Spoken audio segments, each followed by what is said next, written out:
प्यारे विद्यार्थियों नमस्कार। आज हम करने जा रहे हैं समाजशास्त्र 10+2 अध्याय नंबर 10, जिसका नाम है भारतीय लोकतंत्र की कहानियाँ, यानी स्टोरी ऑफ इंडियन डेमोक्रेसी।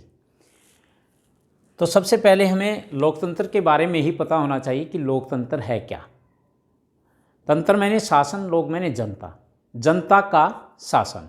लोकतंत्र का अर्थ क्या है कि जनता का शासन। अमेरिका के पूर्व जो राष्ट्रपति रहे हैं अब्राहम लिंकन, उन्होंने कहा था कि लोकतंत्र जो है जनता की, जनता के लिए तथा जनता के द्वारा चुनी हुई सरकार होती है। तो इस अध्याय में हम जिन टॉपिकों पर अध्ययन करेंगे वो टॉपिक हैं, सबसे पहले संविधान, दबाव समूह, पंचायती राज, योजना आयोग, राज्य व सरकार तथा कानून। हम इस वीडियो में 3 टॉपिकों का अध्ययन करेंगे और 3 टॉपिकों का अध्ययन नेक्स्ट वीडियो में करेंगे। सबसे पहले हम संविधान का अध्ययन करेंगे। तो संविधान क्या है या संविधान किसे कहते हैं या संविधान से हमारा क्या अभिप्राय है। संविधान एक ऐसा कानूनी दस्तावेज या किताब है जिससे देश पर शासन किया जाता है। कह लीजिए कि संविधान एक कानूनी दस्तावेज या किताब है जिससे में देश पर शासन करने के तरीके तथा उसमें प्रणालियाँ लिखी हुई हैं जिसके परिणाम स्वरूप देश में शासन किया जा सके। तो संविधान एक कानूनी दस्तावेज और किताब है। जब संविधान बनाया गया, उसकी जो ड्राफ्टिंग कमेटी थी उसके अध्यक्ष कौन थे? संविधान सभा के प्रारूप समिति के अध्यक्ष या सभापति कौन थे? जब संविधान बनाया गया, जब ड्राफ्टिंग की गई, तो उसके अध्यक्ष कौन बनाए गए? डॉक्टर भीमराव अंबेडकर। कौन बनाए गए? डॉक्टर भीमराव अंबेडकर। लेकिन संविधान सभा के स्थायी अध्यक्ष कौन थे? डॉक्टर राजेंद्र प्रसाद। डॉक्टर राजेंद्र प्रसाद जो थे संविधान सभा के स्थायी अध्यक्ष थे, लेकिन ड्राफ्ट कमेटी के अध्यक्ष जो थे वो डॉक्टर भीमराव अंबेडकर थे। उसके बाद संविधान सभा के सम्मुख जो उद्देश्य प्रस्ताव था वो किसने प्रस्तुत किया था? उद्देश्य प्रस्ताव किसने प्रस्तुत किया? पंडित जवाहरलाल नेहरू ने सभा के सम्मुख उद्देश्य प्रस्ताव को प्रस्तुत किया था। भारतीय संविधान सभा के प्रारंभ में, जब संविधान बनाया गया तो उसके प्रारंभ में इसके कितने सदस्य थे? कुल कितने सदस्यों ने भाग लिया था?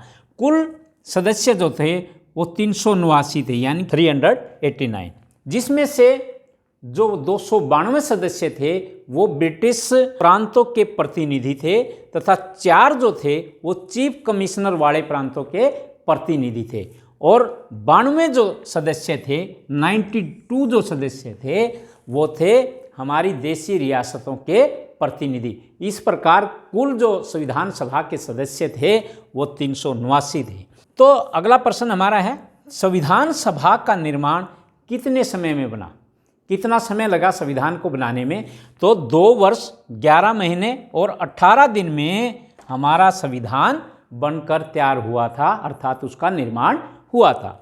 उसके बाद भारतीय संविधान कब बनकर पूरा तैयार हो गया था? यानी कि 26 नवंबर 1949 को हमारा संविधान बनकर तैयार हो गया था। लेकिन भारतीय संविधान को कब लागू किया गया? 26 जनवरी 1950 को पूरे देश में भारतीय संविधान को लागू कर दिया गया। उस संविधान के अनुसार ही देश में शासन किया जाना प्रारंभ किया। संविधान सभा का चुनाव कब हुआ था? जो संविधान, जब ये हमने अभी जिक्र किया था कि कितने सदस्य थे और किस प्रकार संविधान प्रारूप के सदस्य थे और अध्यक्ष थे, तो संविधान सभा का चुनाव कब हुआ? 1946 में। संविधान सभा का चुनाव किसके तहत हुआ? जो कैबिनेट मिशन योजना थी उसके तहत ही संविधान सभा का चुनाव करवाया गया। अब है, भारतीय संविधान में कुल कितने अनुच्छेद हैं? जो हमारा संविधान बना उसमें कुल कितने अनुच्छेद हैं? वो हैं 395, यानी कि भारतीय संविधान में 395 अनुच्छेद हैं, 395। 11वीं अनुसूची में कितने विषयों को शामिल किया गया है? जो हमारी 12 अनुसूची हैं, तो उनमें जो 11वीं अनुसूची है उसमें 29 विषयों को शामिल किया गया है। जैसे संविधान की 8वीं अनुसूची में 22 भाषाएं हैं, इस प्रकार जो हमारी 12 अनुसूचियां हैं उसमें 11वीं जो अनुसूची है उसमें 29 विषयों को शामिल किया गया है। ऐसे टाइप क्वेश्चन में हम बताएंगे कौन कौन से विषय हैं। भारतीय संविधान को या भारतीय संविधान में कुल कितनी अनुसूचियां हैं? 12 अनुसूची टोटल हैं। तो भारतीय संविधान की ओर क्या विशेषताएं हैं? भारतीय संविधान जो है वो लचीला भी है और कठोर भी है, ठीक है ना। भारतीय संविधान इतना लचीला और आसान है कि इसमें परिवर्तन किया जा सकता है, लेकिन कठोर भी है। और क्यों? क्योंकि इसमें परिवर्तन के लिए संसद तथा राज्य विधानसभाओं में 1/3 बहुमत की आवश्यकता होती है। तो इसलिए कह सकते हैं कि भारतीय संविधान इतना लचीला तथा आसान है, इसमें परिवर्तन किया जा सकता है, लेकिन साथ साथ इतना कठोर भी है कि मैं इसमें परिवर्तित करने के लिए या परिवर्तन करने के लिए संसद तथा राज्य की विधानसभाओं में 1/3 बहुमत होना अति आवश्यक है। इसके बाद ये हमारा टॉपिक था संविधान का। उसके बाद आता है दबाव समूह, जो हमारे इस चैप्टर में है। दबाव समूह किसे कहते हैं या प्रेशर ग्रुप किसे कहते हैं? दबाव समूह, जब कोई शक्तिशाली समूह सरकार पर दबाव डालकर अपनी बातों को मनवाने का प्रयास करता है तो ऐसे समूह को हम क्या कहेंगे? दबाव समूह। यानी कि जब कोई शक्तिशाली समूह सरकार से अपनी बात या अपने उद्देश्यों की पूर्ति के लिए सरकार पर दबाव डालता है या अपनी बात मनवाने के लिए किसी न किसी प्रकार से सरकार पर दबाव डालते हैं तो वह दबाव समूह कहलाते हैं। जैसे हाल ही में 3 कृषि कानून पारित किए गए भारतीय सरकार द्वारा, लेकिन भारतीय किसान यूनियन ने, संयुक्त किसान मोर्चा ने सरकार पर दबाव डाल करके उन जो 3 कृषि कानून थे उनको वापस लेने के लिए सरकार को मजबूर किया और सरकार ने उनको वापस लिया। तो ये क्या है? भारतीय किसान यूनियन क्या है? एक दबाव समूह है। दबाव समूह है।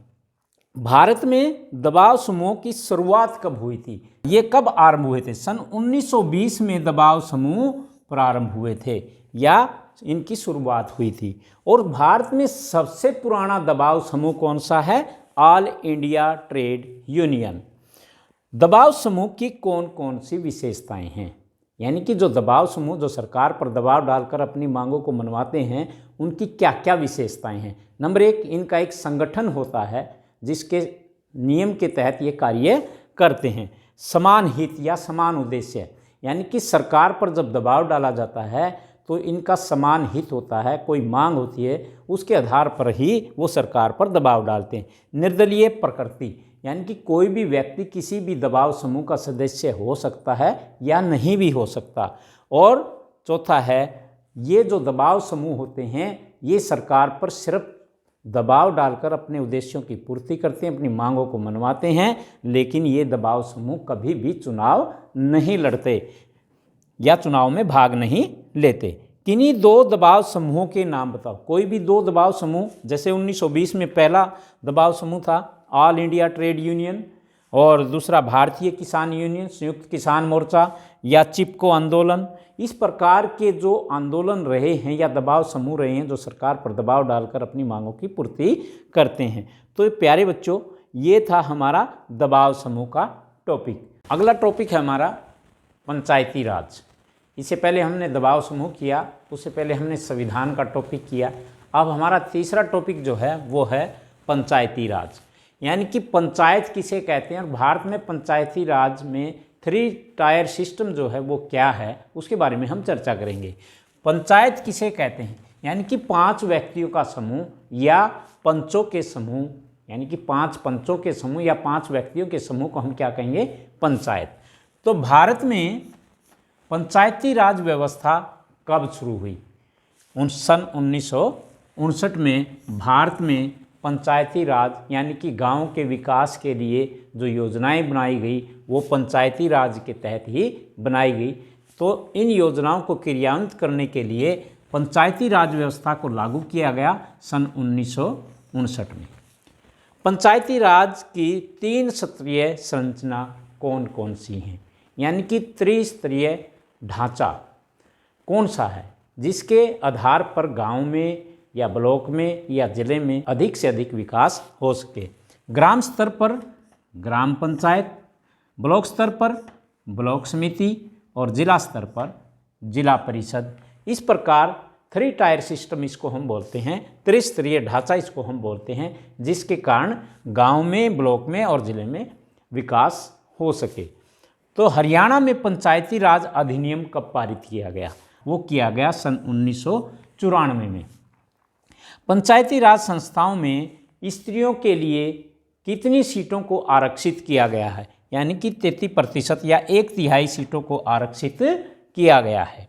पंचायत समिति यानी कि ब्लॉक समिति में जो योजनाएं बनाई जाती हैं उनको कौन लागू करता है? बीडीओ, जिसको हम शॉर्ट नाम है बीडीओ, यानी कि ब्लॉक डेवलपमेंट ऑफिसर जो होता है वो ब्लॉक समिति के द्वारा बनाई हुई योजनाओं को लागू करता है।